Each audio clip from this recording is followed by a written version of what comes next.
Magandang araw po mga kababayan, welcome po sa Pinilangan Lakbay. Ayan, naway safe po ang lahat. Medyo maganda po ang panahon po ngayon at magandang umaga po sa inyo lahat dahil magmumukbang po tayo ng mga namimiss kong almusal. Tara, samahan po ninyo ko.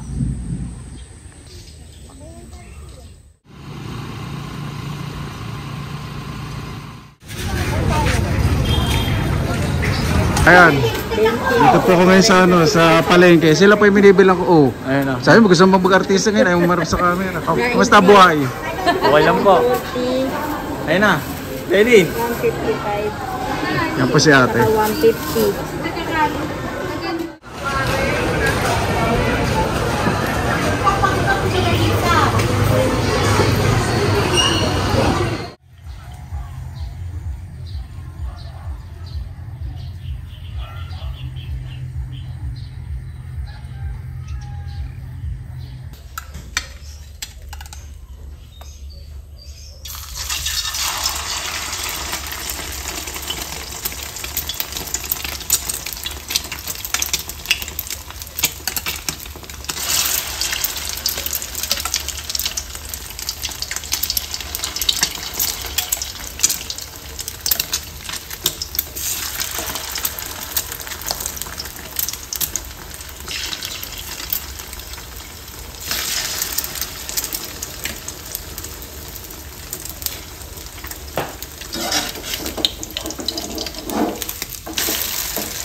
Bapo, ayan. Maraming salamat na po sa Panginoon. Isama-sama na lang po tayo na way safe po ang lahat.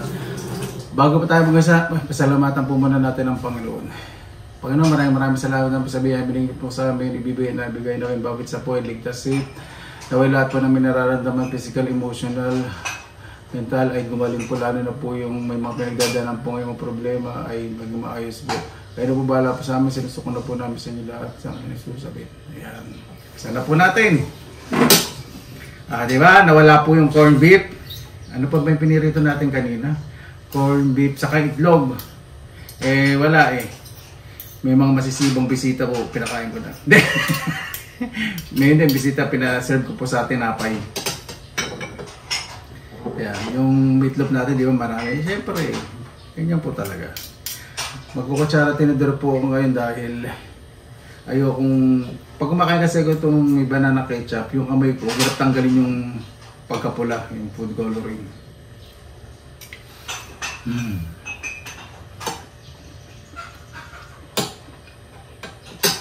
Napakasarap po talaga ng ano, lasa ng karne sa Pilipinas. Ito ko si ate, masarap.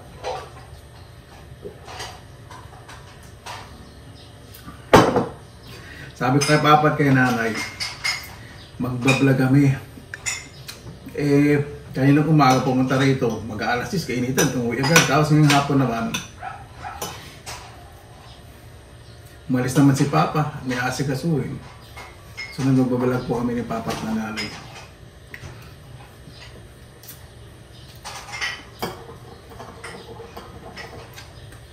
Banana ketchup, suka sa asin lang po para sa Asin saka suka para sa tosino. So po tawag ito ni tosino, sinasawsaw po sa suka. May mga suka.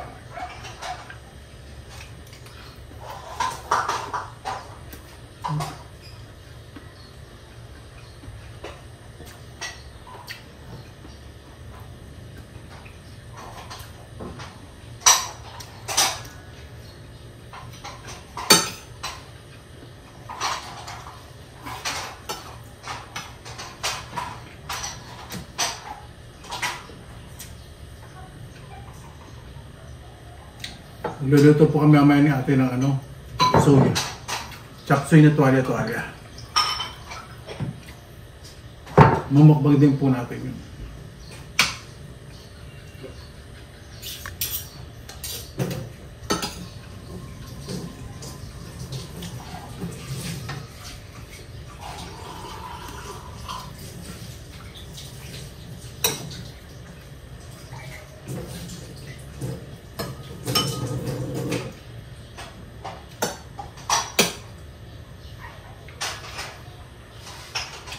Pahinga ka muna ate, punta ka muna sa ano, oh, sa sala.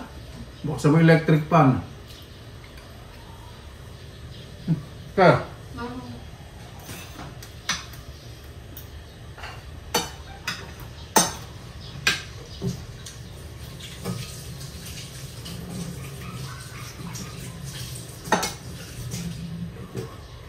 Nahihiwa kasi sa atin ng mga ano, gulay pang chop suey. Tawag ba naman to? Mamaya ka muna, Manggulo. At naghahanap buhay pa ako. Mumukbang ako. Ano nasabi? Dahil andito pa kapatid ng bunso. Tiramin ko na lang isa. Oo. Balik ko na lang siya pag nais dito. Sabi nga. Ginagamit niyo pa pareho yun? Dennis? Ginagamit mo pareho? Meron mo ka na ng isa. Hindi ko lang bubuhatin. No? Ay, ito. Oy, kumuha ka dito ng ulam. Sige, mamaya. Ito, kumuha na. Kumuha ka ng plato. Gawin mo na sa inyo. Mga hotdog saka spam. Ano ba tawag dito? Meatloaf. Ang dali. Hindi ko na maubos ito. Baka ng hotdog, dami saka itong meatloaf. Saka. Te. Ano ba ate?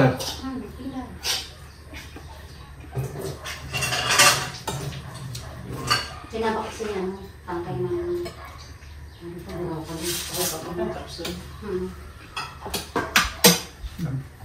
Ito na. Bali ba? Ilan ba kayo? Apat. Si Bumay. Apat lang. Pawihan ko ate si Paolo nito. Sorry. Paborito ni Paolo itong ano. Nahulog sa kalan. Itong hotdog. Sige. Si Paolo uuwi ba dyan? Oo. Ito, padali mo apat din. Ano na ako ha? Sorry, nahulog yung ano. Yung ano, pag dito stainless. Dito si ate sa kusina. Oh.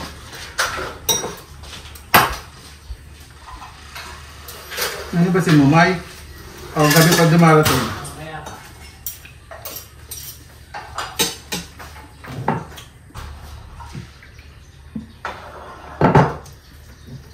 Puntahan ko yung suha, kuya. Saan magbabaon yun? Ha? Saan may babaon? Nakakita pa kasi kapatid ko ng suha na seedling. Pero maganda sige, pili isa. Pasa ngayon. Isa lang. Oo, bulak. May bunga na daw po yung suha. Iniisip namin yun kung saan itatanim dito sa bukal kasi punong-puno. Gubat na rito. Pero hindi, nakakakilos pa naman po.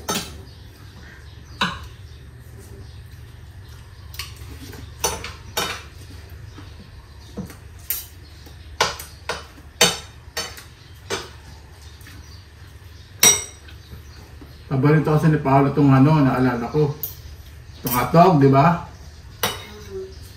Plastic ko na lang.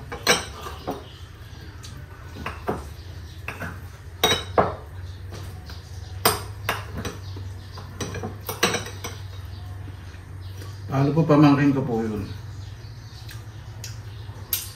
Sama din po natin dati sa mukbang. Papagama ng laging anak ko. Kasi kamukha-mukha.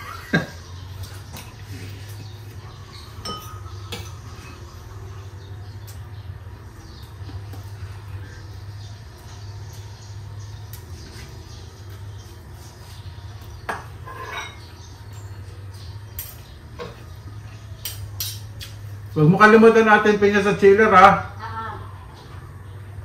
Huwag mo na rin, nalinis ko na yun.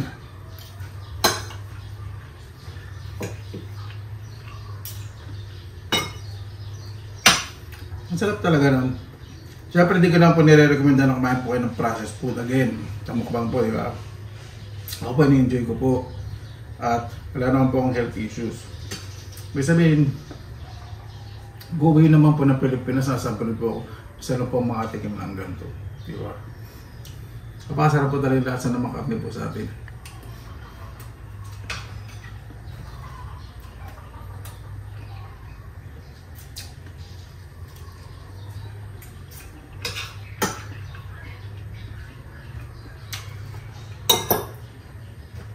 Itong tocino,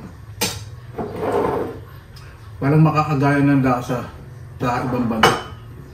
Sa Pinas, marami po nabibila na tocino. Kahit flavored tocino yung pang powder. Pero pag dito po binili talaga sa Pilipinas ng tocino, masarap pati yung lasa ng karne. Mapa chicken siya o ano, pork or kung anong karne.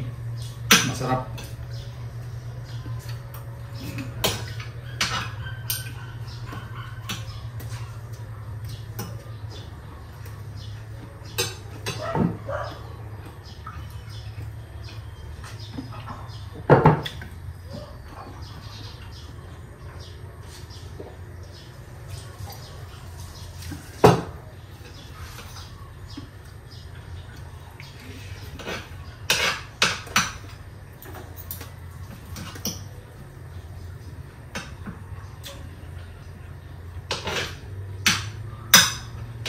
Yung meatloaf, okay lang po yung lasa.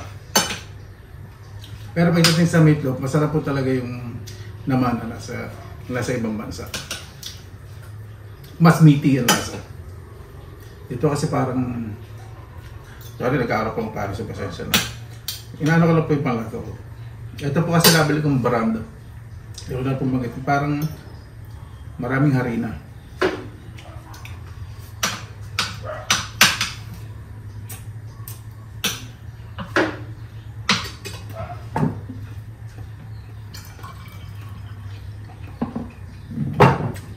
Itong tocino napakasarap. Konti lang po yung taba, hindi maraming taba.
Dalandan juice po ininom po.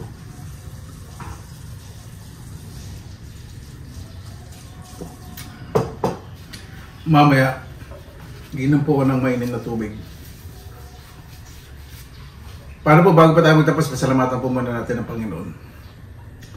Panginoon, maraming salamat sa sabihin binigay po sa amin sa araw na to. Naway bawat isa po magkaroon po ng peace of mind sa kanilang puso at isipan. na maging mapagkumbaba. Napakasarap pong kumilos na mapayapa po ang kapaligiran, mas isipin po ang positibo sa puso't isipan ng bawat isa. Kayo na po bahala po sa amin, sinusukunan po naman sa inyo lahat sa ngalan ni Jesus. Amen. Paano po, maraming salamat na po sa inyong oras na sa pinilang alakbay. Basta lagi po tayong positive vibes, good vibes. God bless, ingat po lagi, magandang araw. Laban lang!